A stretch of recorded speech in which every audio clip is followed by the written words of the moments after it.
The rain hammered the pavement, each drop a cold accusation as I stood outside the house I'd once called home. My duffel bag, soaked and sagging, held everything I owned, everything my family hadn't burned or thrown out when they learned I was gay.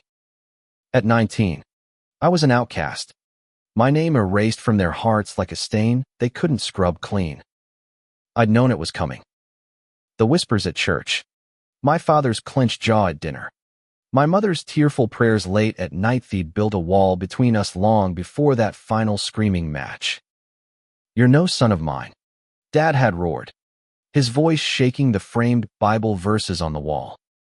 Mom just stood there, silent, her eyes fixed on the floor as if I'd already vanished.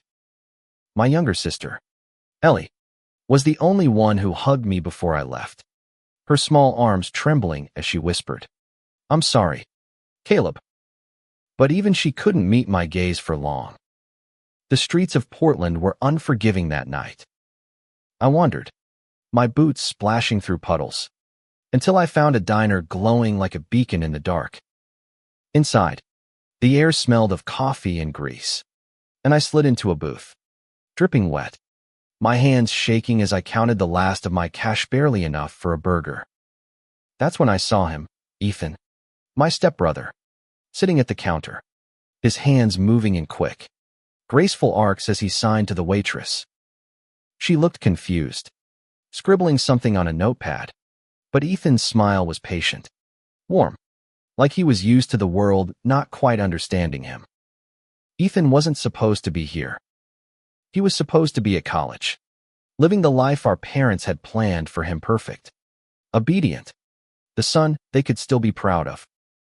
But there he was, his black hoodie damp from the rain, his dark eyes catching mine across the diner. For a moment, I froze, guilt and shame twisting in my gut. I hadn't seen him since the wedding that made our parents a family, a year ago when we were strangers forced to share a cramped apartment.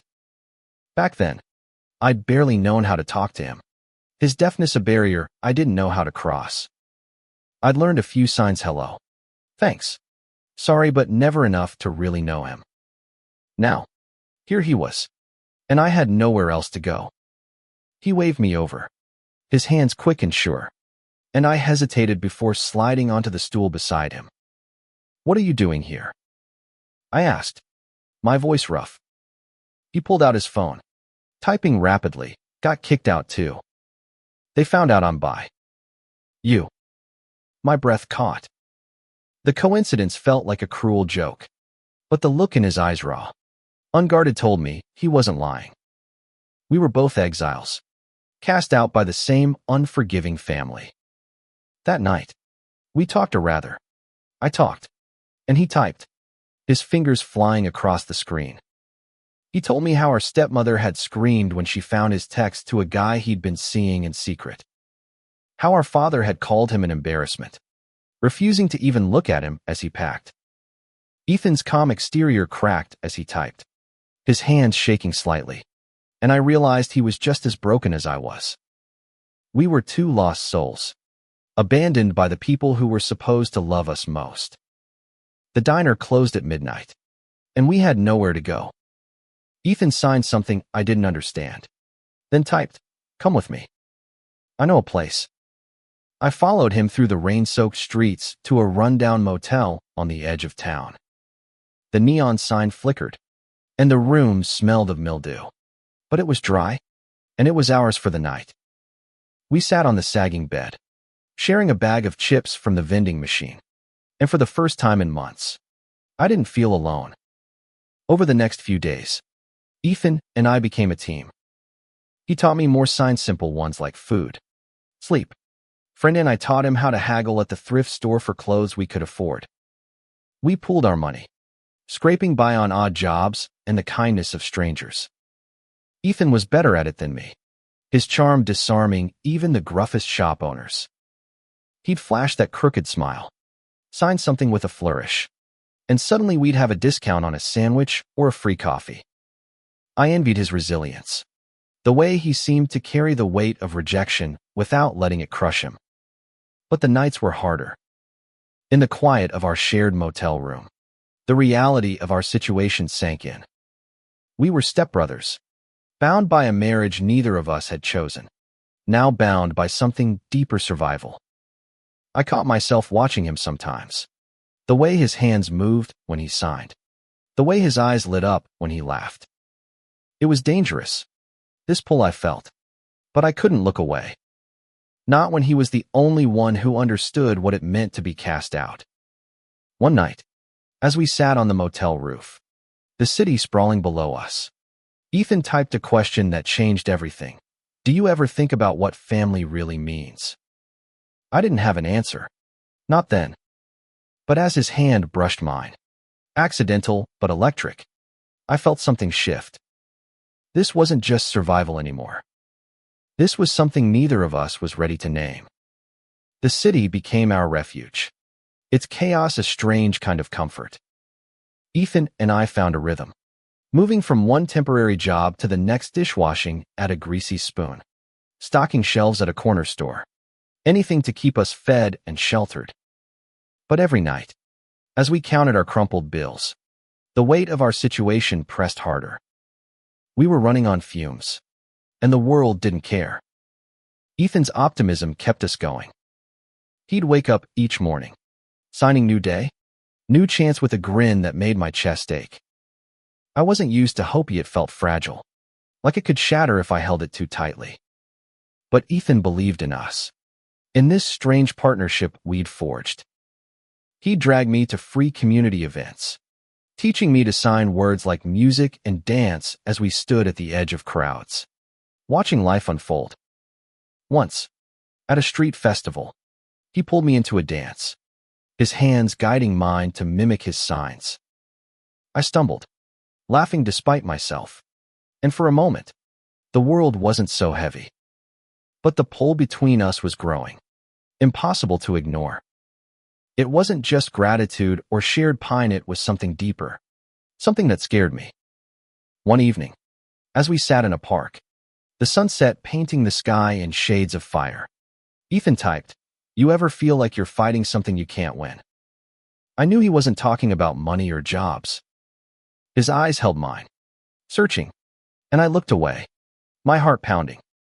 He was my stepbrother. The world already judged us for who we loved. How could we complicate it further? We found a temporary home in a youth shelter, a cramped room with 2 cots and a flickering light. The other kids there were like us, runaways, outcasts, kids the world had spit out. Ethan fit in easily, his hands a blur as he signed with a deaf girl named Mia, who taught him new slang in American Sign Language. I watched, half jealous, half awed, as he laughed with her, his face bright in a way I rarely saw.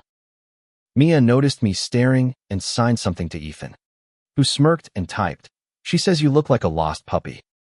I rolled my eyes, but the teasing felt warm, like I belonged somewhere, even if just for a moment. The shelter had rules, though, and one was curfew. One night, we missed it, caught up in a late shift at a diner. The manager, a kind older woman named Rosa, had let us stay late to clean, slipping us extra cash and leftover food. By the time we got back, the shelter was locked, and we were out on the street again. Ethan didn't panic. He led me to an abandoned lot, where we sat on a crumbling wall, sharing a container of cold fries.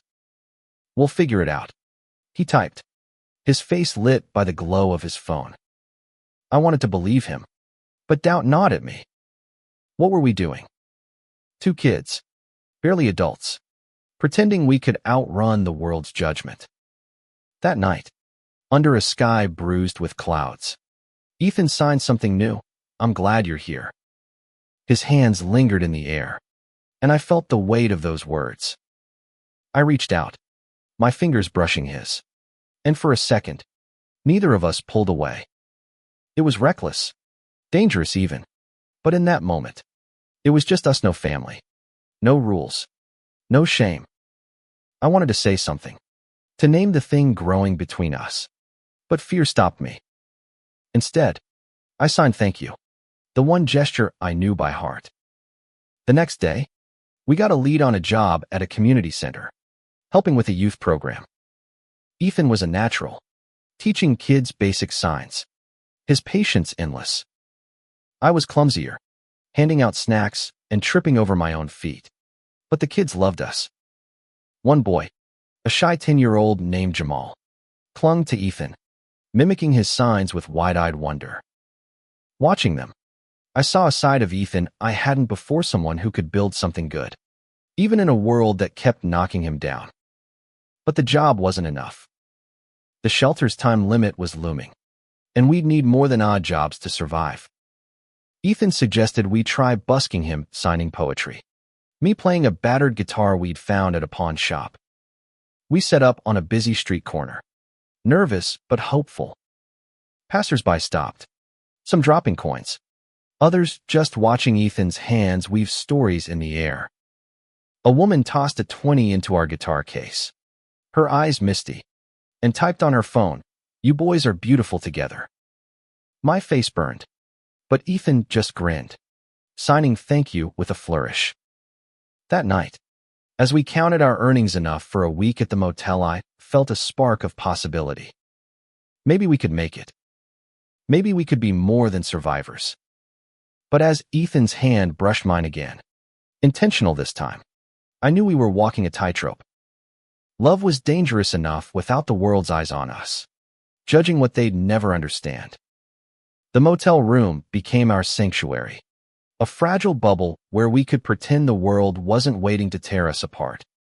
Ethan and I settled into a routine, days spent scraping by, nights spent talking, signing, learning each other in ways we hadn't dared before. But every touch, every lingering glance, felt like a step closer to a line we couldn't uncross. One morning, Ethan woke me with a gentle nudge, signing "come on" before pulling me to a farmer's market. He bartered for apples with a vendor, his hands a blur of charm, and I watched, marveling at how he turned every interaction into something alive. Later, as we sat on a park bench, juice dripping down our chins, he typed, "This feels like freedom." I wanted to agree, but the weight of our reality bills, uncertainty, the past kept me grounded. Freedom felt like a dream we couldn't afford. The community center job gave us stability, but it also brought new eyes. Our supervisor, a no-nonsense woman named Karen, watched us closely. "You two are good with the kids," she said one day, her tone sharp but not unkind. "But people talk. Be careful." Her words were a warning, and I saw Ethan's jaw tighten. We weren't doing anything wrong, not yet, but the world was already looking for reasons to judge us. The kids at the center didn't care. Jamal, the boy who adored Ethan, started calling us the brothers, a nickname that stuck. It was innocent, but it stung, a reminder of the label that kept Ethan and me apart. One afternoon, Jamal asked why we didn't live with our parents. Ethan froze, his hands still. Before typing, "They didn't want us." Jamal's eyes widened, but he didn't push. Instead, he hugged Ethan, small arms fierce, and I felt a lump in my throat. These kids, with their own scars, understood us better than our family ever had. But the past wasn't done with us. One evening, as we left the center, I saw a familiar car parked across the street, me Dad's old Chevy. My heart stopped. Ethan noticed, his hand on my arm, signing "Who?" I shook my head, unable to speak, and pulled him into an alley. We waited, hidden, until the car drove off. Ethan typed, "Was that him?" I nodded, my chest tight. "He's looking for me," I whispered. "Or you. Or both." The thought of facing him again, of hearing his venom, made me sick. Ethan's face hardened, and he signed, "We're done with them." But I wasn't so sure. That night, in the motel, Ethan sat closer than usual, his knee brushing mine. He typed, "You're scared." Why? I didn't want to admit it, fear that our parents would find us, that they'd see what was growing between us and call it wrong. But Ethan's eyes held no judgment, Only patience. I signed sorry. Clumsy but sincere. And he shook his head, his hand covering mine. The warmth of his touch was a lifeline. But it also terrified me. What were we becoming? We kept busking, our street corner performances drawing bigger crowds. Ethan's signed poetry was magnetic stories of loss, love, resilience. His hands painting emotions words couldn't capture. I strummed the guitar, my voice raw but steady, and together we were something people couldn't look away from. One night, a man in a suit dropped a card into our case, Portland Arts Collective. Call me. Ethan's eyes lit up, but I felt a knot in my stomach. Attention was dangerous. It invited scrutiny, questions we weren't ready to answer. The Arts Collective offered us a gig weekly performances at a local cafe, a small but steady paycheck. It was a chance to stop scraping by, to build something real. We celebrated with cheap beer and a rooftop view, the city lights sprawling below us. Ethan's sign were making it, his grin infectious, and I let myself believe him. But as we sat there, his shoulder against mine, I felt the pull again stronger, undeniable. I wanted to kiss him, to cross that line, but fear held me back. Not just fear of the world, but of losing him if this went wrong. The next day, Karen called us into her office. Someone's been asking about you, she said, her eyes flicking between us. A man. Said he's family. My blood ran cold. Ethan's hand found mine under the table, squeezing hard. What did you tell him? I asked, my voice barely steady. Karen frowned. Nothing. But he's persistent. Watch your backs.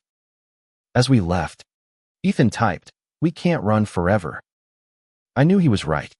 But the thought of facing our past off, facing the family that had abandoned us felt like walking into a storm with no shelter. The cafe gig was a lifeline, but it came with a spotlight we weren't ready for. The Portland Arts Collective promoted us as the Stepbrother Poets, a name that drew curious crowds but made my skin crawl. Ethan loved it, his hands a blur of poetry under the cafe's dim lights, while I strummed chords that carried his stories. The audience ate it up, their applause a fleeting warmth against the chill of our reality. But the name Stepbrothers felt like a chain. Every night, as we performed, I felt the weight of eyes on us, wondering, judging. Ethan seemed oblivious, his smile bright as he signed to the crowd, but I couldn't shake the feeling that we were exposed. One night, a woman lingered after our set, her eyes sharp. You two are so close, she said, her tone probing. How'd you end up like this? Ethan typed a vague answer about shared struggles, but her smile didn't reach her eyes. I knew that looked suspicion, the kind that could unravel us. Our father's shadow loomed larger. We'd seen his car again, circling the community center, and once near the cafe. Ethan tried to brush it off, signing he'll give up, but I wasn't so sure. Dad wasn't the type to let go. He'd always seen us as his to control, and our defiance, our existence was a wound to his pride. I started checking over my shoulder, jumping at every loud noise, while Ethan stayed calm, his hand on my arm a silent anchor. The cafe money let us move into a tiny studio apartment, a single room with a leaky faucet and a mattress on the floor. But it was ours. We painted the walls with cheap paint, laughing as we smeared blue streaks on each other's faces. Ethan signed home, and for the first time, I believed it could be. But at night, when the city quieted, I'd lie awake, listening to his steady breathing, wrestling with the feelings I couldn't name. He was my stepbrother, my partner in survival, but he was also the one person who made my heart race. It was wrong, wasn't it? The world would say so. One evening, after a performance, we walked home under a sky heavy with stars. Ethan stopped, his hands signing look up. I did, and for a moment, the world felt vast, forgiving. He typed, sometimes I think we're the only ones who get each other. My throat tightened. I wanted to tell him everything, how his smile kept me going, how his touch felt like home, but I just nodded, afraid of what words might unleash. The next day, trouble found us. We were at the community center, teaching the kids, when Karen pulled us aside. "He was here," she said, her voice low. "Your dad left a note." She handed me a crumpled paper, my name scrawled in his angry handwriting. "Come home. We can fix this." Ethan read it over my shoulder, his face unreadable. He typed, "He doesn't want to fix us. He wants to break us." I tore the note to pieces, but the words lingered, a poison I couldn't shake. We threw ourselves into work, trying to outrun the fear. The kids at the center became our family, their laughter a shield against the past. Jamal started signing full sentences, beaming when Ethan praised him. But even they could sense something was wrong. One day, Mia, the deaf girl, signed to Ethan, her hand sharp. "You're scared." "Why?" Ethan hesitated, then typed to me, "She's too smart." We laughed, but it was hollow. The truth was closing in. That night, at the cafe, the crowd was bigger than ever. Ethan's poetry was raw, his hands telling a story of loss and defiance that left the room silent. I played softer, letting his signs take center stage. When we finished, the applause was thunderous, but I barely heard it. In the back of the room, I saw him, Dad, his face a mask of rage, staring at us like we'd betrayed him all over again. Ethan didn't see him, but I did, and my hands shook as I packed up the guitar. Outside, Dad was waiting. "Caleb," he said, his voice low. "Dangerous. You think you can just walk away? Drag him down with you." Ethan stepped between us, signing leave, his eyes fierce. Dad laughed, cold and cruel. "You're both disgusting," he spat. "You'll burn for this." I grabbed Ethan's arm, pulling him away, but his words followed us, sharp as knives. We ran, the city blurring around us, until we reached our apartment, slamming the door behind us. Inside, Ethan collapsed onto the mattress, his hands still. I sat beside him, my heart pounding. "He's not wrong," I whispered, the words spilling out before I could stop them. "What we're feeling, it's not okay." Ethan's eyes met mine, hurt but steady. He typed, "It's not wrong if it's us." And then, before I could think, he leaned in, his lips brushing Minea a question, a promise. I froze, then kissed him back, the world falling away. It was reckless, forbidden, but it was real. That kiss changed everything. It was a spark in a room full of gasoline, igniting something we'd both been fighting. Ethan and I pulled back, breathless, our eyes locked in a silent question. What now? Neither of us had an answer, but the air between us was charged, alive with possibility and fear. We didn't talk about it the next morning. Ethan signed coffee with a shy smile, and I nodded, grateful for the normalcy. But as we sat in our tiny apartment, sipping from chipped mugs, I couldn't stop replaying the warmth of his lips, the way his hands had trembled against my face. It wasn't just a kiss. It was a confession, one we couldn't take back. And yet, the world outside our door was waiting to tear it apart. The cafe gigs continued, but Dad's appearance had shaken me. I scanned every crowd, expecting him to reappear, his judgment a shadow over every note I played. Ethan noticed, his hands signing relaxed during our sets, but I couldn't. The note he'd left, "We can fix this," echoed in my mind, a lie dressed as hope. He didn't want to fix us. He wanted to erase us, to mold us into versions he could tolerate. Ethan, though, seemed unshaken, his poetry bolder, his signs sharper, as if daring the world to challenge him. At the community center, the kids kept us grounded. Jamal had started writing his own poems, shyly showing them to Ethan, who beamed like a proud brother. Mia, ever perceptive, signed to me one day, "You love him." I froze, my hands clumsy as I signed, "He's my stepbrother." She rolled her eyes. Her hands quick, "Not like that." I didn't respond, but her words burned. She saw what I was too afraid to admit. The Arts Collective offered us a bigger Giga showcase at a local theater, a chance to reach a wider audience. It was a dream, but it terrified me. More eyes meant more judgment, more chances for our past to catch up. Ethan was thrilled, typing, "This is our shot." I wanted to share his excitement, but fear clung to me like damp clothes. What if Dad showed up? What if the world saw what we were becoming? We practiced relentlessly, Ethan weaving new poems, me composing melodies to match.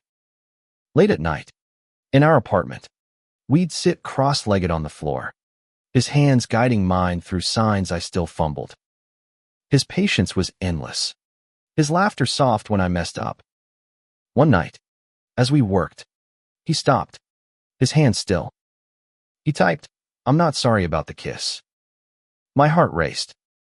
I typed back, "Me neither." It was the truth, but it felt like stepping off a cliff.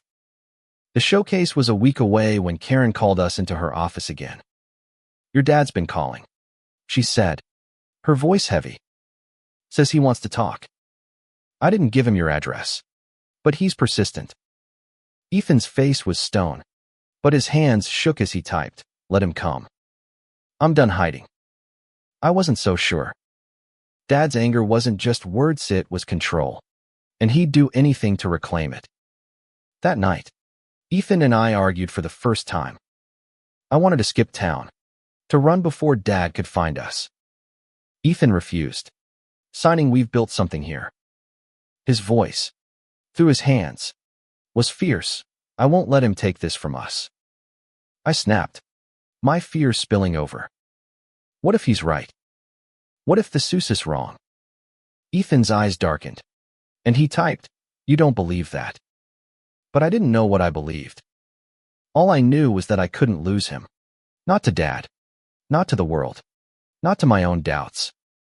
The showcase arrived, a blur of nerves and adrenaline. The theater was packed, the stage lights blinding. Ethan's poetry was electric, his hands telling a story of two boys who found each other in the wreckage of their lives. I played, my fingers steady despite the storm in my chest. The crowd roared, but I barely heard it. In the wings, I saw Karen, her face tense. She mouthed, "He's here." My stomach dropped. Dad was in the audience, watching, waiting. After the show, we slipped out the back, avoiding the crowd. But Dad was there, blocking the alley. "You think you can parade this sin in front of everyone?" He spat. Ethan stepped forward, signing, "We're not yours anymore." Dad's face twisted. "You're not a family," he said, his voice low. "You're an abomination." I grabbed Ethan's arm, pulling him back, but he shook me off, his hands signing, "We're enough." Dad lunged, grabbing my jacket, but Ethan pushed him back, his strength surprising. "Go," I whispered, and we ran, the alley swallowing us. Back at the apartment, we locked the door, our breaths ragged. Ethan typed, "He can't break us." I wanted to believe him, but the fear was still there, a shadow we couldn't outrun.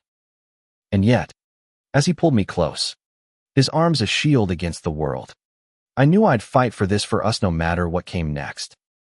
The alley confrontation left us shaken, but Ethan refused to let it define us. "We're stronger than him," he typed the next morning, his eyes fierce. I nodded, but the weight of Dad's words abomination clung to me, a poison I couldn't shake. We were building something real, but the world kept reminding us it wasn't allowed. The showcase had caught attention. The Arts Collective wanted us for a citywide festival, a chance to perform alongside bigger names. Ethan was all in, signing this as it with a grin that made my heart ache. I wanted to match his fire, but doubt gnawed at me. Every step forward felt like a step closer to exposure, to judgment. Still, I couldn't say no to him, not when his belief in us was the only thing keeping me afloat. We threw ourselves into preparation, spending days at the community center, nights in our apartment, crafting a performance that told our story without saying too much. Ethan's poetry grew bolder, his signs weaving tales of love and defiance that left me breathless. I wrote melodies to match, pouring my fear and hope into every chord. The kids at the center noticed our intensity. Jamal asked if we were superheroes, and Mia signed "You're in love" with a knowing smirk. I didn't deny it this time. But Dad wasn't done. We started getting calls from unknown numbers, voicemails filled with his voice gold, demanding, promising to save us. Ethan deleted them without listening, but I couldn't. Each one was a reminder of the life we'd lost, the family that had rejected us. One night, I found a letter slipped under our door. His handwriting unmistakable. "You can still come home. Repent." I tore it up, but Ethan saw the pieces, his face darkening. He typed, "He doesn't get to control us anymore." I wanted to believe him, but the fear was a constant shadow. The festival was a whirlwind. The stage was bigger, the crowd louder, and for the first time, I felt like we belonged somewhere. Ethan's hands moved like magic, his poetry a rebellion against everything that had tried to break us. I played with everything I had, my voice raw, my heart open. The applause was deafening, but as we took our bows, I saw him again, Dad, in the crowd, his face a mask of disgust. He didn't approach, but his presence was a threat, a promise of more to come. After the show, we slipped away, but the high of the performance was tainted. Back at the apartment, Ethan paced, his hands signing "We can't keep running." I snapped, my fear boiling over. "What do you want us to do? Fight him? The whole world?" Ethan stopped, his eyes soft but fierce. He typed, "We fight for us. For this." He kissed me then, slow and deliberate, and I let myself fall into it, the world fading away. It was reckless, but it was ours. The next day, Karen called us in. "He's been here again," she said, her voice tight. "Left this." She handed us a legal noticia, a restraining order, filed by our parents, claiming we were unstable and needed to be protected from each other. It was a lie, a twisted attempt to control us, but it was real. Ethan's hands shook as he typed, "They can't do this." But they could, and they were. The notice demanded we stop performing, stop living together, stop being us. We went to a lawyer, a pro bono advocate who worked with the shelter. She was kind but blunt.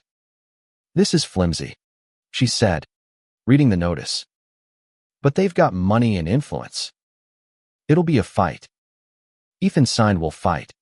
His jaw set, but I felt the weight of it. Court, judgment, the world dissecting our lives. I wanted to protect him, to keep him safe from this storm, but I didn't know how. That night, we sat on the apartment floor, the legal notice between us. Ethan typed, "I love you." The words were simple, but they hit like a tidal wave. I signed "I love you" back, my hands clumsy but sure.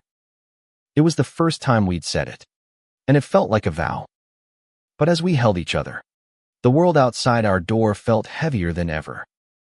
We were fighting for something no one wanted to accept, and the cost was rising. The festival organizers offered us another gig, but the restraining order loomed.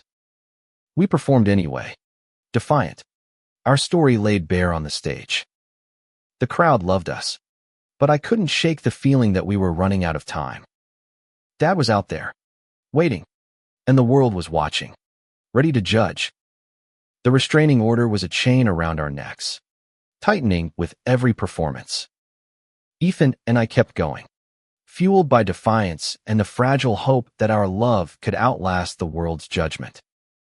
But each gig felt like a gamble, each crowd a potential jury. We were no longer just poets, we were rebels. And the cost was becoming clear. The lawyer, Sarah, worked tirelessly, digging into the legal notice. It's harassment dressed as concern, she said, her voice steady. They're banking on you giving up. Ethan signed never, his hand sharp, but I saw the strain in his eyes. He was fighting for us, but the weight of it was wearing him down. I felt it too, the constant fear that our parents would win, that they'd tear us apart with their version of salvation. The community center became our haven. The kids, especially Jamal and Mia, sensed the storm around us. Jamal drew us picture stick figures labeled Caleb plus Ethan, superheroes, and Mia signed stories of her own, about a deaf girl who fought monsters. Their faith in us was a lifeline, but it also broke my heart. They saw us as heroes, but I felt like a fraud, barely holding it together. One night, after a performance, we found our apartment door ajar. Inside, our few belongings were trash clothes torn, Ethan's poetry notebooks shredded. A note in Dad's handwriting was pinned to the wall, last chance. Ethan's face was a mask of rage as he typed. He's trying to scare us. It was working. I couldn't sleep that night, jumping at every sound, while Ethan sat by the window, signing "we're okay" to himself, like a mantra. Sarah pushed us to file a counterclaim, to fight back legally. You've got a case, she said. Harassment. Emotional distress theory, not untouchable. Ethan was ready, but I hesitated. Going to court meant exposing everything, our relationship, our pain, our love.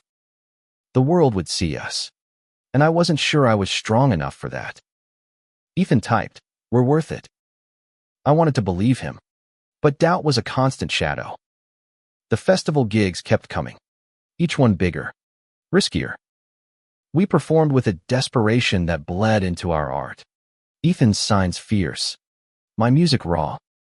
The crowds loved it, but I saw the whispers, the glances. People were starting to talk not just about our talent, but about us. One night, a reporter approached, asking for an interview. "Your story's inspiring," she said. "Brothers overcoming adversity." Ethan typed a polite refusal, but I saw the question in her eyes. She sensed there was more. The court date loomed, a storm on the horizon. Sarah prepped us, warning that our parents would paint us as broken, unnatural. "They'll use your relationship against you," she said. "Be ready." Ethan signed, "Let them try," but I could see the fear in him, mirrored in me. We weren't just fighting for our freedom, we were fighting for the right to love each other, a right the world didn't want to give. The night before the hearing, we sat on our mattress, the city humming outside. Ethan typed, "No matter what happens, I choose you." Tears burned my eyes as I signed, "I choose you" back. It was a promise, but it felt like a goodbye. The world was closing in, and I didn't know if we could outrun it. But as he pulled me close, his heartbeat steady against mine, I knew I'd fight until the end. The courtroom was cold, sterile, nothing like the warmth of our stage. Our parents sat across from us, their faces hard, unyielding. Dad's lawyer spoke first, calling us troubled, confused, accusing us of dragging each other down. Ethan's hands were still, his eyes fixed on me, and I drew strength from him. Sarah countered, her voice sharp, laying out their harassment, their abandonment. The judge listened, her face unreadable, as the truth of our lives spilled out. 2 boys, rejected, who found love in the ruins. When it was my turn to speak, I stood, my voice shaking. "We're not broken," I said. "We're family, not the one you wanted, but the one we chose." Ethan signed truth, his hand steady, and I felt a spark of hope. Maybe, just maybe, we could win this, not just the case, but the right to be us. The courtroom fell silent after I spoke, the weight of my words hanging in the air. Ethan's hand brushed mine under the table, a quiet anchor in the storm. The judge's eyes softened, just for a moment, before she called a recess. We waited, hearts pounding, knowing this was the moment that would define us. Outside, Ethan typed, "You were brave." I didn't feel brave. I felt exposed. Every piece of our lives laid bare for strangers to judge. But his eyes held no doubt, only love, and I clung to that. Sarah joined us, her face grim but hopeful. "You did well," she said. "But they're not done fighting." She was right. Our parents' lawyer returned with venom, painting us as defiant, unnatural, a danger to each other. Ethan signed lies, his hand sharp, but I saw the hurt in his eyes. This wasn't just a legal battle, it was a war on who we were. The judge's ruling came swiftly, a blade cutting through the tension. The restraining order was dismissed. Our parents' claims lacked evidence, their harassment clear. But she warned us, "You're free to live your lives, but the world won't make it easy." Her words were a truth we already knew. As we left the courtroom, our parents' eyes burned into us, but they didn't speak. For the first time, they had no power over us. We celebrated quietly, back at the apartment, with cheap pizza and music too loud for our neighbors. Ethan signed we won, his grin bright, but I knew it wasn't over. The world was still out there, ready to judge, to reject. But as we danced in our tiny room, his hands guiding mine through signs we'd made our own, I felt a strength I hadn't before. We were enough. The festival gigs grew, and so did our audience. The whispers didn't stop, people still talked, still judged, but we kept going. Ethan's poetry became a beacon, his hands telling stories of love that defied the odds. I played with everything I had, my music a love letter to him, to us. The kids at the community center cheered us on. Jamal and Mia, our biggest fans. Mia signed "You're free" one day, and I realized she was right. Not free from judgment, but free to choose each other. Months later, we got a letter from Ellie, my sister. "I'm sorry," she wrote. "I'm trying to understand." It wasn't much, but it was a crack in the wall our family had built. Ethan typed, "She'll come around." I hoped he was right, but even if she didn't, we had each other. That was enough.